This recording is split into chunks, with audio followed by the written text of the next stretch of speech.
Suppose I ask my wife, hey, do me a favor. Can you, on your way home from work, can you go to the store and get us some pet food? And she comes home and I ask her, hey, okay, do you have that pet food? And she says, no, I didn't get it. Well, I guess, now I need to respond, I guess. What should my response be?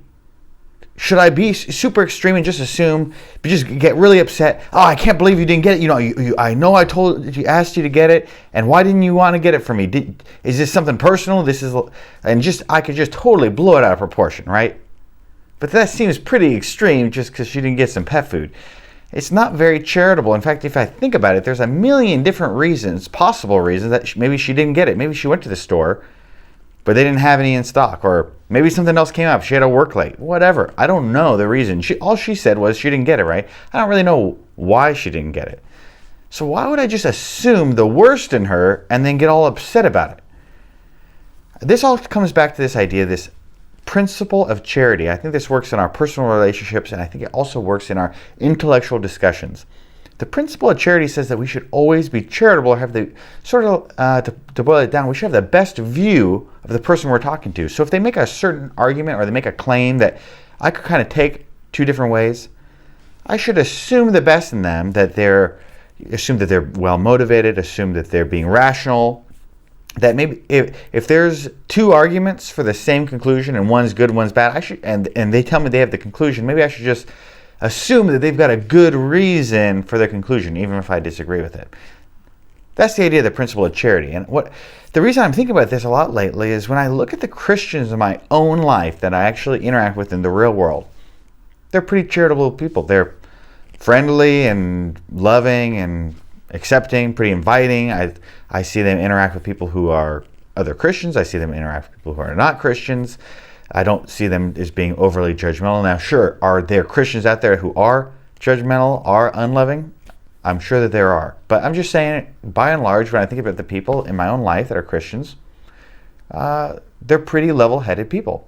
But when I look at people on the internet, when I look at people on social media who appear to be Christians, I see a completely different attitude. Honestly, it seems like sometimes the majority of the people I see online who are supposed to be Christians are extremely uncharitable. I'll see somebody on Twitter say something like, I don't believe Christianity is true.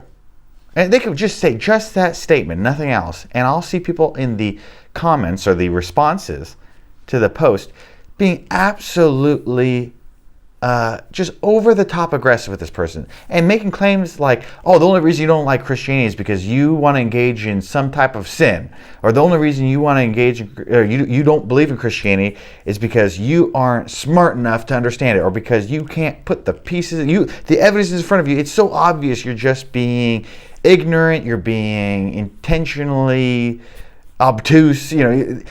People are just going after each other in these comments. But that's not very charitable.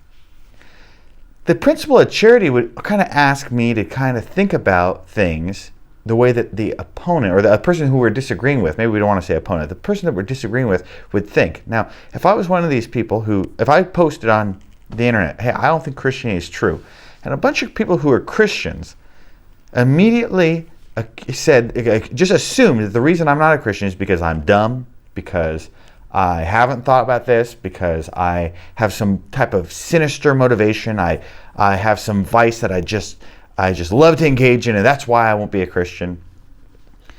If those things were not true about me, but all these Christians were assuming about me, I think I'd be pretty turned off. I think that I would be so turned off that even if I was a person who was open to hearing a Christian perspective, I might be less and less open the more I interact with Christians who are like this. The whole idea of charity is that we're trying to communicate what we believe is true to someone who we disagree with. But we want to do it in a way that assumes the best in them so we don't accidentally burn our bridges. If I assume, if somebody says, hey, that they don't believe in Christianity, I try to ask myself, I'm still learning at this, but I want to be somebody who would ask myself, hey, what are the reasons why, if I wasn't a Christian, what are the reasons why I wouldn't be one? And what are the best reasons of those? Okay, I'm going to assume that those are some of the reasons that this person might hold it. Like maybe they see hypocrisy in the church. Maybe they just haven't seen enough evidence for Christianity, and maybe if it was shared with them, they would. I want to assume the best. Now, of course, is it possible that people we're talking to that we disagree with are poorly motivated? Sure. Some I'm sure are. Is it possible that some people are being just rejecting Christianity for some type of personal reason? Sure, that's absolutely possible. But if I just assume that and it's not true, I risk the relationship that I have with the person. And if it's somebody that I don't know very well, the more I assume about them that's not true, the quicker I'm going to destroy that relationship. So with the principle of charity, what I want to think about is this person who I'm talking about, I want to assume, even though we disagree, I want to assume that they are a rational, well-motivated person, that just in the way that I would like to think I am. I want to think that I'm rational, that I'm well-motivated, and that we're meeting as equals, and we're trying to discuss something to come to some common conclusion. The thing is, there are probably people out there who are totally rational people who would even be open to the truth, but for some reason do not believe Christianity is true right now. But they might come to a knowledge or a belief in Christianity in the future if we give them the opportunity. But if we are so quick to jump to the conclusion that somebody is being dumb, is being evil, is being whatever, if that's our first go-to, I don't think we'll ever get to the point where we're able to communicate what that person needs. Imagine this, a person who would be open and might possibly believe Christianity is true, goes and talks about their disbelief to a Christian and only is rejected by that Christian. That same Christian that if they just shared the gospel with this person, maybe the person could have a change of heart. How sad is it that we would be so quick to assume the worst in each other?